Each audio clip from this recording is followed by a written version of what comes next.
What's up, guys? My name is Jerry, and today's video is going to be on the Miami Heat, and we're going to be talking about why this team is far from done, and we're going to jump right into the video.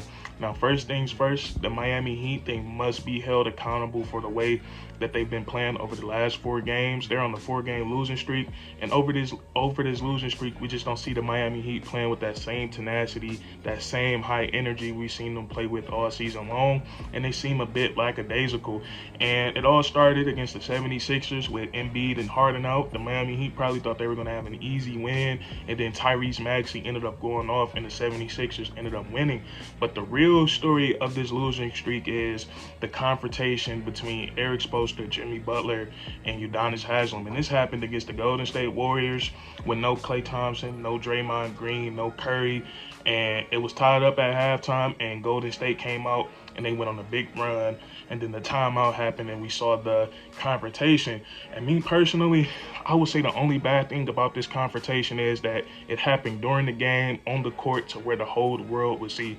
I think the Miami Heat, I think it would have been better for them if it would have happened behind closed doors, because now the media can just pounce on it, and they can just use it to their advantage.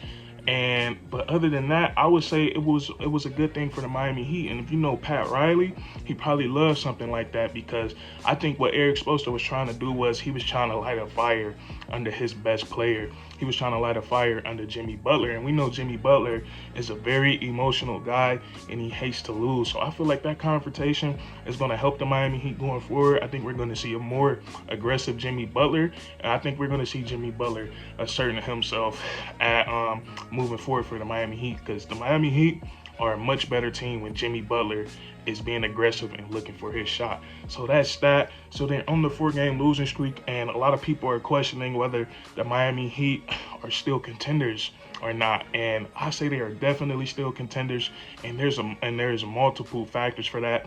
And the first factor is that we've seen the Miami Heat overcome adversity multiple times this season, and I don't see why they can't overcome adversity again. Earlier this season, we seen the Miami Heat play without their 2 best players, Jimmy Butler and Bam Adebayo. Both those guys missed a combined 40+ games, and if you tell me that Jimmy Butler and Bam Adebayo didn't play for 40+ games, I would think that the Miami Heat would be somewhere at the bottom of the conference, 7th, 8th seed, trying to fight into the play-in tournament. But Eric Spoelstra, Pat Riley, they found a way to pick the right guys out there and pick the right personnel out there for the Miami Heat to stay afloat in the Eastern Conference. And not only did they stay afloat, but they've been one of the best teams in the Eastern Conference when Jimmy Butler and Bam Adebayo was out.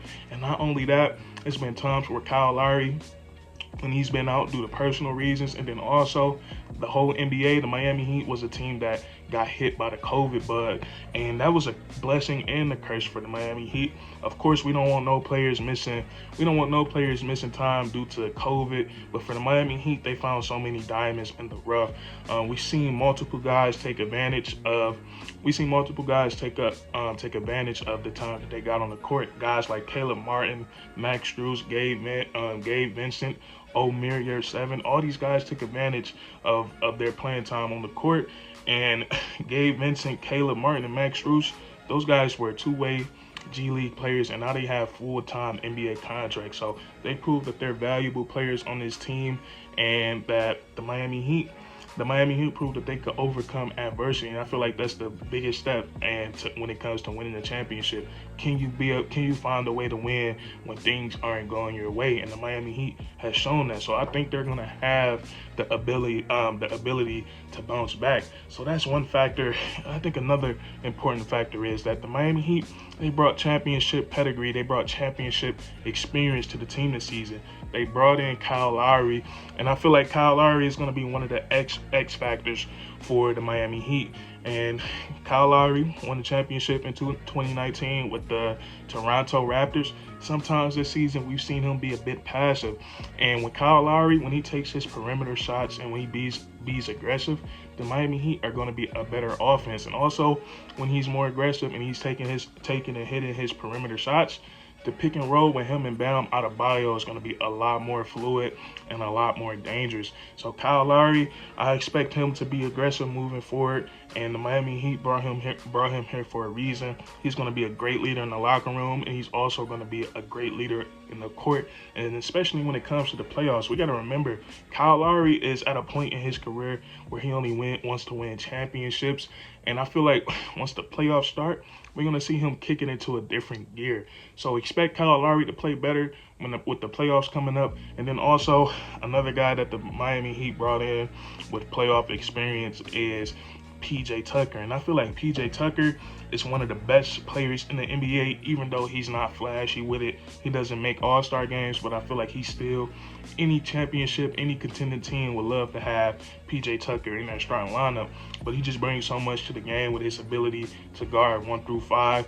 And then also on the offensive side of the ball, he can stretch the floor. He leads the NBA in three-point percentage, and PJ Tucker is that guy you love to have on your team, and you just hate to play against him because he doesn't stop. He has a non-stop motor in his human system, and he gives 100% all the time. So it's really pivotal that the Miami Heat picked him up, and we're gonna see how pivotal that PJ Tucker is in the playoffs when teams start playing defense 100% of the time.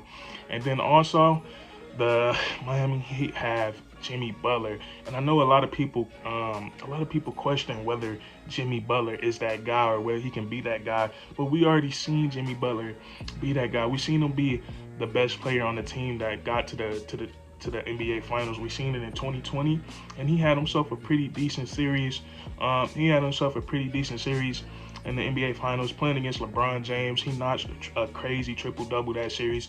And I think Jimmy Butler, with the playoffs coming up after that confrontation, I think he's going to be extra motivated. And I think we're going to see him be more aggressive. And that's the biggest thing for me.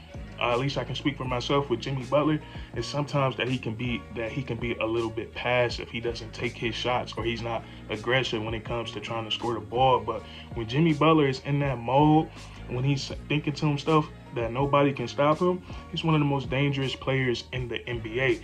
And not only that, he plays on both sides of the court, and he's not afraid of no competition. So I think the Miami Heat are going to be fine being led by him. I think he's ready for the moment, and I think he's going to be extra motivated with the playoffs coming up. And then also, the Miami Heat have one of the best coaches of all time, a guy that was voted as one of the top 15 coaches of all time, and Eric Spoelstra. And Eric Spoelstra is a genius. Like I said, I feel like what he did against the Golden State Warriors, he was just trying to ignite Jimmy Butler, because he probably felt like with the 76ers and the Golden State Warriors, he probably felt that the Miami Heat should have been blowing those guys out without their best players. So with Eric Spoelstra, one of the smartest coaches of all time, and I think he has more than enough personnel out there on the court to get a championship for the Miami Heat this year. But I just want to count out the Heat right now. They have too good of a team, too good of a coach, and it's just a rough patch. We've all seen it. Us in our lives, we've had a very rough stretch, a very rough week going into work. We've had bad weeks at work, and I think that's all it was for the Miami Heat. They had a bad week at work, and I think they're going to be better moving forward. So that's going to be it for this video. If you enjoyed, if you think the Miami Heat, if you enjoyed, leave a like. If you think the Miami Heat can still contend for a championship, let me know down in the comments. And then subscribe for more weekly content. We do this all the time, man. And that's curtains.